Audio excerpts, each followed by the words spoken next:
नमस्कार दोस्तों। जैसा कि आपको पता है या नहीं पता तो आपने थंबनेल में देखा है कि रेडियो ऑपरेटर की संशोधित आंसर की आ चुकी है और तीनों डिपार्ट की अलग अलग आंसर की आई है। इसमें तीनों में है क्या कि तीनों में कितनी शिफ्टों में पेपर हुए थे, कितने कुल प्रश्न थे और कितने प्रश्नों को खारिज किया गया है और कितने प्रश्नों के आंसर बदले गए हैं। इन पूरे विषय में बात करेंगे। आपका जिस शिफ्ट में भी हो वो सारे प्रश्न दिखाएंगे कि कौन से प्रश्न निरस्त किए गए हैं और कौन से प्रश्नों के आंसर बदले गए हैं। तो चलते हैं हम लोग सीधे नेक्स्ट पीडीएफ पे हम लोग चलते हैं। जैसे आप देख रहे हो कि ये है कर्मशाला यानी वर्कशॉप की संशोधित आंसर की। और इसमें देखो उसने बताया क्या है कि वर्कशॉप का जो पेपर हुआ था वो 29 जनवरी 2024 और 30 जनवरी 2024 यानी कुल 3 पालियों में हुआ था। 3 पालियों में, और 3 पालियों में अगर बात करें तो कुल कितने प्रश्न बने थे तो आप यहाँ पे देख रहे हो कि 3 पालियों में प्रत्येक पाली में 160 प्रश्न आए थे। उसके अनुसार 3 पालियों में 480 प्रश्न बने थे। और इन 480 प्रश्नों के आधार पर अगर बात करें तो कितने प्रश्नों को उसने आपत्ति व्यक्त की थी लड़कों ने, छात्रों ने, तो 18 प्रश्नों में आपत्ति व्यक्त की गई थी। अब जो बोर्ड की तरफ से जो नोटिस आई है उस नोटिस में क्या है कि 10 प्रश्नों उत्तर सहित त्रुटि होने के कारण प्रश्नों को निरस्त कर दिया गया है। यानी 10 प्रश्न आपके निरस्त कर दिए गए हैं। यानी अब जो आपकी कटाप बनेगी वो 150 में बनेगी। 150 में यानी 150 को 160 माना जाएगा। 150 को 160 प्रश्न माने जाएंगे।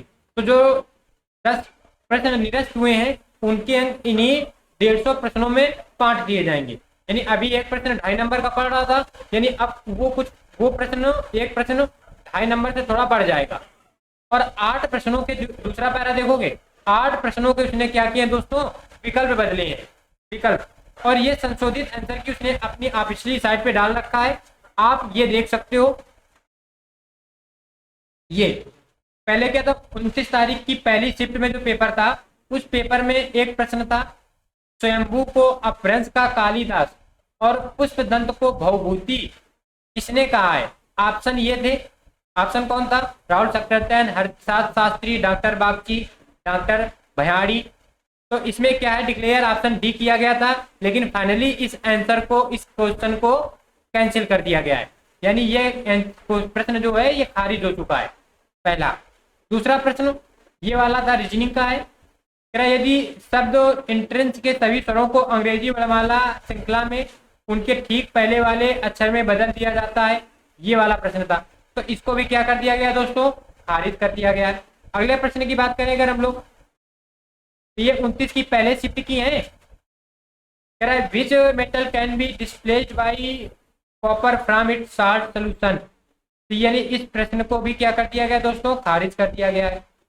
और 29 तारीख की पहली शिफ्ट का एक प्रश्न ये भी है कि the largest cone is formed at the base of A cube of side measuring 7 centimetre, find the ratio of value of cone two cube. यानी शंकु और घन का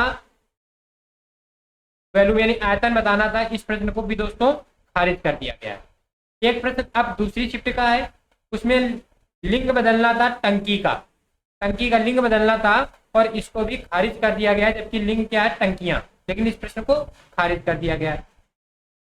एक ये सरणीकरण का प्रश्न था, यदि 4785 प्लस √x+6 बराबर 963, तो x की वैल्यू बतानी थी, इसको भी खारिज दोस्तों कर दिया गया है। अगले प्रश्न पे चलें। आपका जिस शिफ्ट में था उस शिफ्ट को आप देखोगे और उस प्रश्न को भी आप देखोगे। दूसरी शिफ्ट का 29 तारीख का ये ग्राफ का प्रश्न था, इसको भी खारिज कर दिया गया है। एक ये केमिस्ट्री का प्रश्न था, निम्न में कौन सी अधातु विद्युत की सुचालक होती है, इसको भी खारिज कर दिया गया, जबकि सीसा होती है। आगे प्रश्न की बात करें, आह कितना सुंदर दृश्य, ये हिंदी का प्रश्न है, 30 तारीख की पहली शिफ्ट का है। 29 तारीख के दोनों शिफ्टों में 7 प्रश्नों को खारिज किया गया है। 10 प्रश्नों को खारिज किया जा रहा है, तो वो 3 प्रश्न मांगे हैं। 30 तारीख की पहली शिफ्ट में कितना सुंदर दृश्य है, इस प्रश्न को खारिज कर दिया गया है। दिया है 30 तारीख की पहली शिफ्ट में यदि नीचे दिया यानी रीजनिंग का प्रश्न है, इस रीजनिंग के प्रश्न को भी दोस्तों खारिज कर दिया गया है। ठीक, अब हम लोग बात करें कि किन प्रश्नों के ऑप्शन बदले गए हैं। तो ये देखो लिखा है परिवर्तित विकल्प वाले प्रश्नों का विवरण। देखो 29 तारीख की पहली शिफ्ट में है, पहली शिफ्ट में।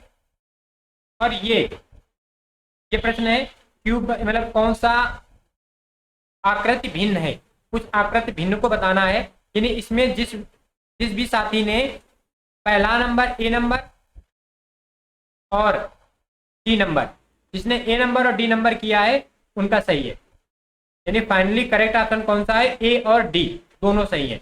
आपने यदि ए किया है तो भी आपका सही माना जाएगा, यदि आपने डी कर दिया है तो भी आपका सही माना जाएगा।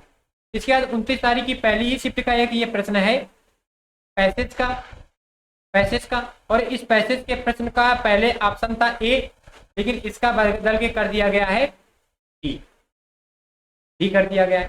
ठीक, यदि सारे विकल्प 29 के ही शिफ्ट का है, दूसरी शिफ्ट का है, 29 तारीख की दूसरी शिफ्ट का है, उसका भी पैसेज है। इस पैसेज का पहले विकल्प नंबर था सी, लेकिन अब बदल के कर दिया गया है ए नंबर। तो जिस दोस्त का पेपर 29 तारीख की पहली शिफ्ट या दूसरी शिफ्ट में हो वो ये वर्कशॉप वाला देखेगा। आगे बात करें और कौन से प्रश्न है, तो यहाँ पे आप देखोगे 29 तारीख की दूसरी शिफ्ट का है माखनलाल चतुर्वेदी को किस वर्ष साहित्य अकादमी पुरस्कार दिया गया था। ठीक, तो कब दिया गया था, तो 1954 में दिया गया था, लेकिन इसमें ऑप्शन उसने क्या करा दिया था 1949, जबकि ये गलत है। ठीक, तो ये इस हिसाब से विकल्पों में कोई सही नहीं है, यानी बी नंबर सही माना गया है। निम्नलिखित कवियों में अष्टछाप के कवि कौन नहीं है, कौन नहीं है, तो देखो रसकान और नंददास, रसकान और नंददास ये दोनों सही है। यदि आप इन दोनों में किसी को किए हो तो आपका सही है। अगला प्रश्न, इसमें विभिन्न आकृति बतानी थी, तो पहले इसका आकृति का था ए नंबर, लेकिन जिस कैंडिडेट ने ए या सी इन दोनों में किसी को भी किया है तो उसका आंसर सही है। सेम कंडीशन है 30 तारीख की पहली शिफ्ट का क्या है कि ये एक सीरीज है, ये 6:42 समानुपात 7। तो अब कितना करना है, तो जिसने बी कर दिया है तो भी सही है, सी कर दिया है तो भी सही है। अब बी में किस हिसाब से, यानी एक अंक बढ़ा के गुणा करा रहा है, एक अंक बढ़ा के गुणा करा रहा है, तो उसी हिसाब से आप गुणा करा दोगे एक अंक बढ़ा के। ठीक, और सी नंबर कैसे सही, बी नंबर कैसे सही हो रहा है, यानी जोड़ का गुणा कर देना है, तो 70 आ रहा है और 56 आ रहा है। अगले आगे बात करें हम लोग, आगे हम लोग बात करें, यानी यहीं तक अपने 8 प्रश्न देखो ये हो गए, 10 प्रश्न खारिज हो चुके हैं, यानी 8 के विकल्प बदले गए हैं और 10 प्रश्न खारिज हो चुके हैं। तो ये मानिए कि उन 10 प्रश्नों के अंक उन्हीं 150 में अब जोड़ दिए जाएंगे, और जिनके ऑप्शन बदले गए हैं तो वो आप देख सकते हो जाके सरकारी रिजल्ट पे जाके आप नए सिरे से अपनी आंसर की डाउनलोड कर सकते हो। अब नेक्स्ट वीडियो पे हम लोग बात करेंगे, ये तो हमने बात की वर्कशॉप की, आगे हम लोग बात करेंगे कि रेडियो ऑपरेटर में कितने क्वेश्चन है और हेड ऑपरेटर में कितने प्रश्नों को उसने खारिज किया है और कितने प्रश्नों को उसने ऑप्शन बदले हैं। आप ये मानिए कि बोर्ड में रेडियो ऑपरेटर के रिजल्ट को लेकर हलचल चल रही है। जैसा हमने आपको पिछला वीडियो बनाया भी था और आपसे ये भी कहा था कि बहुत जल्द आपको देखने को मिल जाएगी आंसर की और रिजल्ट। हाँ, आपका जो फिजिकल रहेगा वो फिजिकल आपका पुलिस एग्जाम के बाद ही चलेगा, पुलिस एग्जाम के बाद ही आपका फिजिकल रेडियो ऑपरेटर का चलेगा। तो इस वीडियो में हमने वर्कशॉप की बात की है, जिस भी कैंडिडेट का वर्कशॉप है तो इसी को अपना 2-3 बार देख सकता है, इसकी शॉट ले सकता है। बाकी नेक्स्ट वीडियो पे हम लोग बात करेंगे असिस्टेंट वर्कशॉप की। नमस्कार दोस्तों, जय हिंद, वंदे मातरम।